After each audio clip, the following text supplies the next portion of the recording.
Good morning. A deadly crash shuts down a busy intersection in the Eastern Valley. How this could impact your morning commute. And more construction for the Spaghetti Bowl, the roads you'll want to avoid this morning. Plus, the heating trend continues. Ashley Conroy joins us with your Weather Now forecast. Your news starts right now. Now, live, this is 8 News Now, Weekend Edition. Good morning and thank you for joining us. I'm Orko Manna.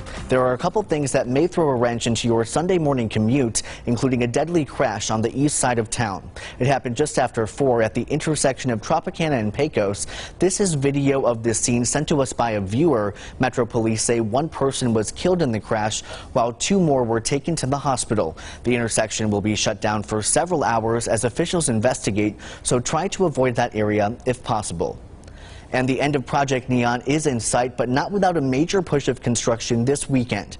Pavapalooza has taken over the Spaghetti Bowl and has shut down several lanes. Right now, the 95 southbound to the I-15 northbound ramp is closed. Also, both north and southbound 95 off ramps to Rancho are shut down. The Valley View on ramp to the 95 is also closed. All of these closures will continue until 5 a.m. tomorrow. Project Neon is 96% finished and is on track to wrap up by mid-July. 2 drivers are recovering this morning after a crash involving a Metro Police officer. Investigators say a police cruiser and another car collided at the intersection of Tropicana and Rainbow. That was just before 9 last night. Both drivers were taken to the hospital and are expected to be okay.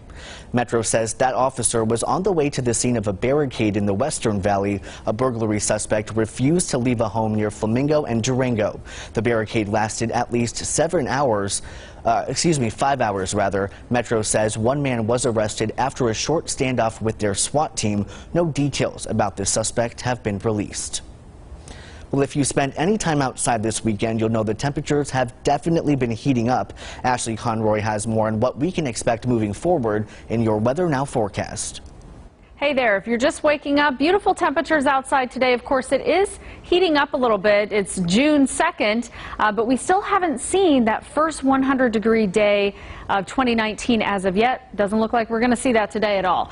So if you're waking up around 9 a.m., your temperature there is going to be in the low 70s, bumping up to those mid to upper 80s by midday, and then we're going to see those upper 80s also around 6 o'clock this evening. If you are heading out today, even for early June, the air quality is actually better than what it should be if those temperatures weren't already in those triple digits. So the only thing you're dealing with is that moderate ozone, but your PM dust levels, those are all in the green range. So definitely better air quality out there for today. We're going to be staying in the low 90s for the next couple of days, but we could reach that first 100-degree day later on this week. I'll have much more on that in my full Weather Now forecast in a couple of minutes. Back to you. Officials in Virginia Beach are giving an update on Friday's mass shooting. This is live video from a press conference with police and city officials. At least 12 people have died from the attack, with several more injured. Steve Nanas shows us how the community is trying to heal. We will not be defined by this horror. We will go forward. A community in mourning and in shock, searching for answers. I would ask all of you that are viewing this today to continue to please lift up Virginia Beach, continue to lift up these victims and their families. Police say that Friday afternoon, a 40-year-old engineer in the city's public utilities department opened fire inside a Virginia Beach Municipal Center building. On Saturday, officials revealed the names of those who lost their lives. They leave a void that we will never be able to fill. The shooter was killed in a gun battle with police, and investigators are working to discover why he may have carried out this horrific attack. One Virginia government source said the shooter was a, quote, disgruntled employee. And amidst the terror, moments of heroism. 4 officers entered the building and engaged the shooter. One officer was shot but survived thanks to his bulletproof vest. Police Chief James Cervera credits them with preventing even more deaths. This was not what is traditionally a police-involved shooting. This was a long-term, large gunfight. And no matter what the investigation reveals, residents say they will focus on each other, a city in need of healing. I know what our community is made of. We will define who we are in this moment. And by defining who we are in this moment, we will come together like never before. I'm Steve Nandis reporting. Now, at the press conference this morning, police say they are still working to determine a motive for the shooting. The city offices at the Virginia Beach Municipal Court will be closed tomorrow. And back here in the Valley, Metro Police say as the temperatures continue to rise, so does the crime rate. Officers responded to an attempted burglary turned deadly in the Southeast Valley just on Friday. 2 people were home at the time, and one shot the suspect during a struggle. Law enforcement officials believe a lot of these kinds of crime spikes come along with longer, hotter summer days.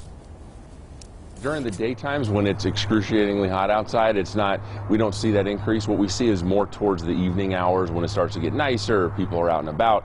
And it's not just violent crime, but it's property crime as well.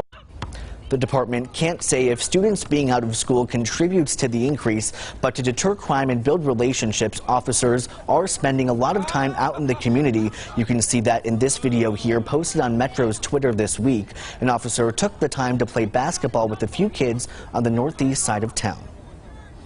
And you may see a little commotion at the Thomas & Mack Center later this morning as local law enforcement run a practice drill. Crews from UNLV, Clark County, and the Southern Nevada Health District will test how to respond to an emergency. The exercise runs from 11 to just after noon. The Henderson community is set to say goodbye to the convention center. Tomorrow morning, an event called Knockdown Knights Up will pave the way for construction of a new skating rink project with the Golden Knights. The $25 million project is expected to wrap up in July of next year. Mayor Deborah March and some of the Golden Knights will be there for the event. Our own Hector Mejia will have live reports from the area during our Good Day newscast tomorrow morning.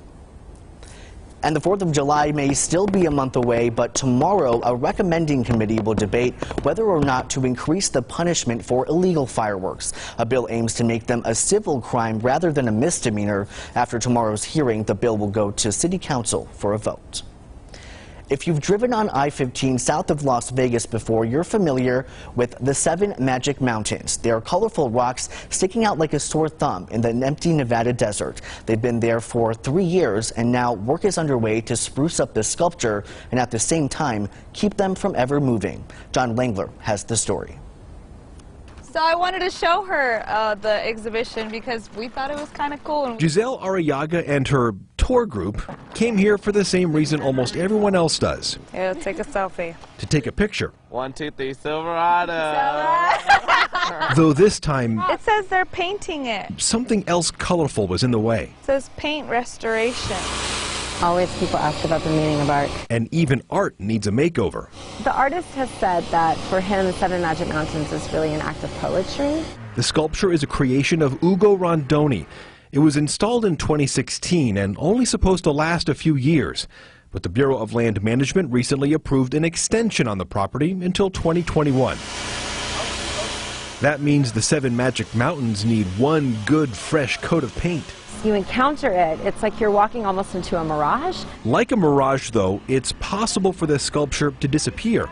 Federal approval is needed to use this land for public art. The urban and the natural. Horn says, though, the art museum is actively working to keep the Magic Mountains right where they are for good. It's an incredible vision to think about it being permanent. In order for that to happen, it will take a community of people coming together. We do not want to see it leave. The artist does not want to see it go anywhere. They're just really colorful, and it's kind of, you know, they're just out here in the desert. For now, the rocks are getting colored to help it pop out of the desert landscape, attracting any and all to make their own art out of art. It's one of those things that kind of just catches your eye. That's pretty neat. Horn says the repainting should be finished in July. The site is open while the work goes on. And coming up, an incredible story of survival. A woman thanks the UMC staff who saved her life after being shot over a dozen times. And later, curbing fatal shootings, how the taser has impacted the use of deadly force in Nevada.